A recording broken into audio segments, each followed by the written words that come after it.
মদিনার পার্শ্ববর্তী একটি এলাকায় একজন মহিলা মৃত্যুবরণ করলে অপর এক মহিলা তাকে গোসল দিতে লাগলেন। যে মহিলা গোসল দিচ্ছিল তার হাত যখন মৃত মহিলার উরুতে পৌঁছালো তখন সে আশেপাশে বসা 2-4 জন মহিলাকে বলে উঠল, হে আমার বোনেরা, তোমরা কি জানো এই যে আজ মহিলা আজ মৃত্যুবরণ করেছে তার তো অমুক পুরুষের সাথে অবৈধ সম্পর্ক ছিল। গোসল প্রদানকারী মহিলা যখনই এই কথা বলল অমনি সাথে সাথে অলৌকিকভাবে তার হাত মৃত মহিলার উরুর সাথে আটকে গেল। পাশের মহিলারা ওই মহিলার হাত ছুটানোর জন্য অনেক টানাটানি করল, কিন্তু কিছুতেই ছুটাতে পারল না। বেশ জোরাজুরি করাতে হাতের সাথে উরুও চলে আসতে লাগলো। এইভাবে অনেক সময় অতিবাহিত হতে লাগলো।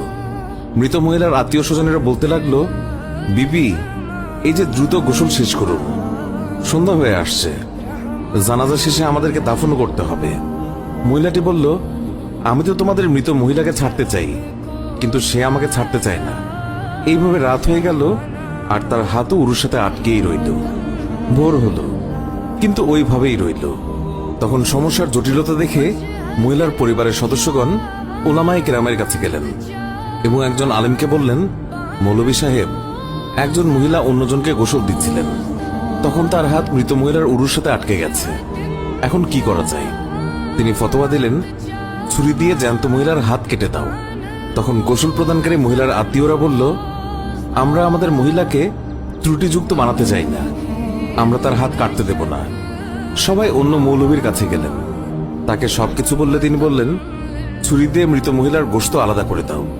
তখন মৃত মহিলার আত্মীয়রা বলল, আমরা আমাদের মৃতকে খারাপ বানাতে চাই না।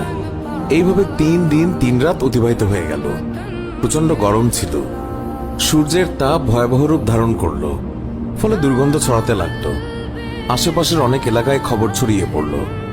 সবাই ভাবল, এখানে তো সমাধান হচ্ছে না, চলো মদিনায় যাই। সেখানে তখন ইমাম মালিক রহমতুল্লাহ আলাই প্রধান কাজীর মর্যাদায় ছিলেন। লোকেরা মালিক রহমতুল্লাহ আলাইয়ের দরবারে পৌঁছে বলল, হযরত, একজন মহিলা অপর একজন মৃত মহিলাকে গোসল দিচ্ছিলেন, তখন তার হাত মৃত মহিলার উরুর সাথে আটকে গেছে, ছাড়ানোই যাচ্ছে না। 3 দিন হয়ে গেছে, এখন কি ফতোয়া? ইমাম মালিক রহমতুল্লাহ আলাই বললেন, আমাকে সেখানে নিয়ে চলো।